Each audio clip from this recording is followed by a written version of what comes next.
खुदा ना खास्ता ये बिल अगर कानून बनेगा तो कोई भी वक्फ की प्रॉपर्टी मुसलमानों के पास नहीं रहने वाली। नरेंद्र मोदी की हुकूमत ने अपनी नफरत को इस कानून में जो शक्ल दी है कि वक्फ बाय यूजर खत्म कर दिया जाएगा। अब वक्फ बाय यूजर अगर खत्म होगा तो सबसे पहले निशाने पर है हर मसलक का मदरसा।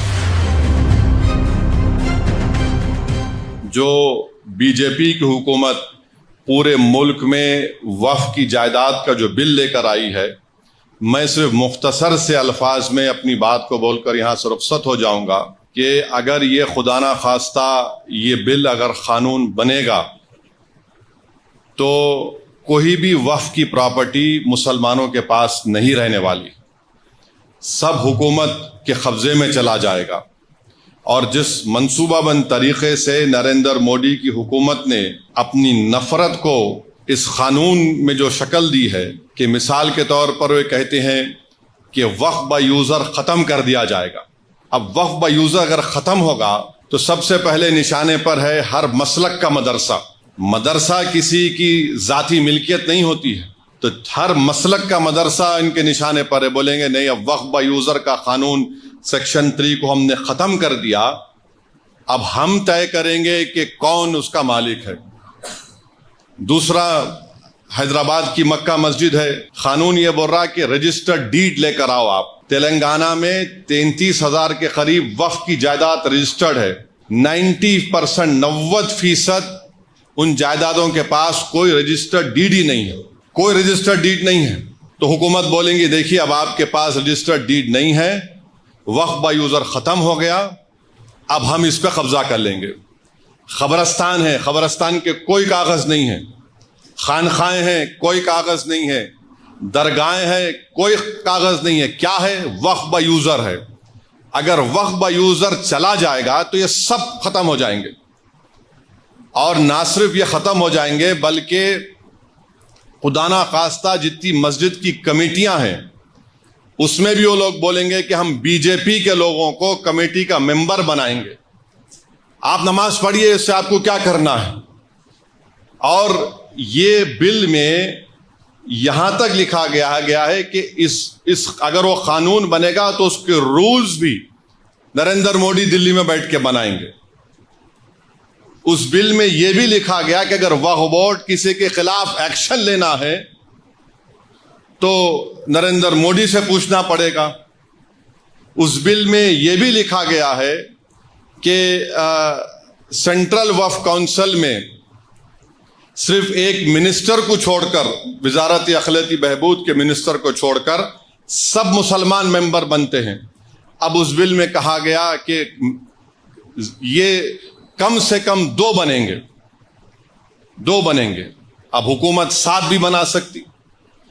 रियासती वक्फ बोर्ड में तमाम मेंबर मुसलमान होते हैं, तो नरेंद्र मोदी ने कह दिया कि नहीं, सिर्फ मुतवल्ली कैटेगरी के और म्युनिसिपल कॉरपोरेशन के जो पंचायत के लोग जीतते हैं 3 या 4 बनेंगे, माबाकी तमाम के तमाम हम किसी गैर मुस्लिम को बनाएंगे।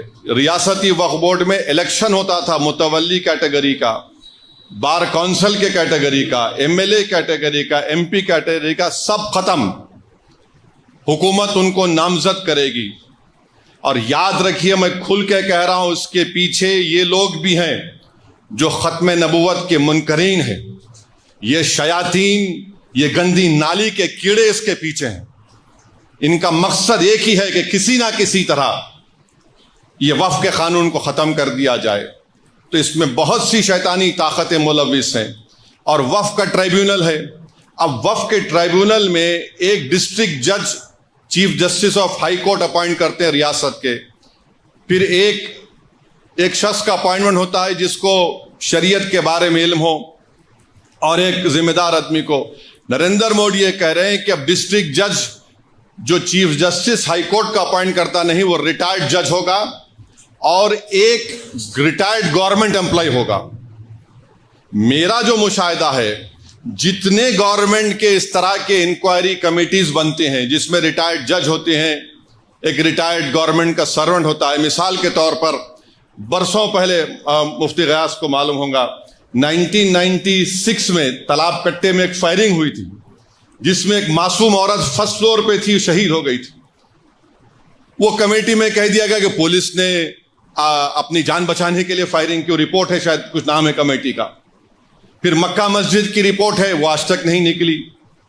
حیرت کی بات یہ ہے کہ کلیکٹر کو یہ پاور دیا گیا کہ یہ قانون بننے کے بعد جتنی بھی وقف کی پراپرٹی ہے، اگر کوئی شیطان جا کے بولے گا کہ نہیں وقف کی نہیں ہے گورنمنٹ کی ہے، تو کلیکٹر انکوائری کا آرڈر کرے گا. اور کلیکٹر انکوائری جب آرڈر کرے گا تو کلیکٹر یہ کہے گا کہ تا وقت انکوائری مکمل نہیں ہوتی یہ وقف کی پراپرٹی نہیں رہے گی. اب کلیکٹر صاحب برسوں انکوائری کرتے رہیں گے، آپ کی تو پراپرٹی چھین لی گئی. کیسے انکوائری کریں گے؟ تو انگریزی میں استعمال کیا گیا whatever he deems fit, یعنی وہ جیسا چاہے انکوائری کر سکتے. قانون کا ایک بنیادی اصول ہے کہ کوئی بھی اپنے مسئلے میں جج نہیں بن سکتا، مگر کلیکٹر کو اب منا رہے ہیں. اور پھر اس بل میں یہ بھی کہا گیا کہ جتنی جائیدادیں پر وقف کی جائیدادوں پر گورنمنٹ قابض میں ہے، کلیکٹر اس کا فیصلہ کریں گے. اور گورنمنٹ کے حق میں فیصلہ کریں گے تو کلیکٹر ریونیو کو بولے گا، وقف بورڈ کو بولے گا ریکارڈ صحیح کرو، یہ گورنمنٹ کی پراپرٹی. تو یہ موٹا موٹا اس میں یہ باتیں رکھی گئی ہیں جو خطرناک ہے، میں بتا رہا ہوں آپ کو.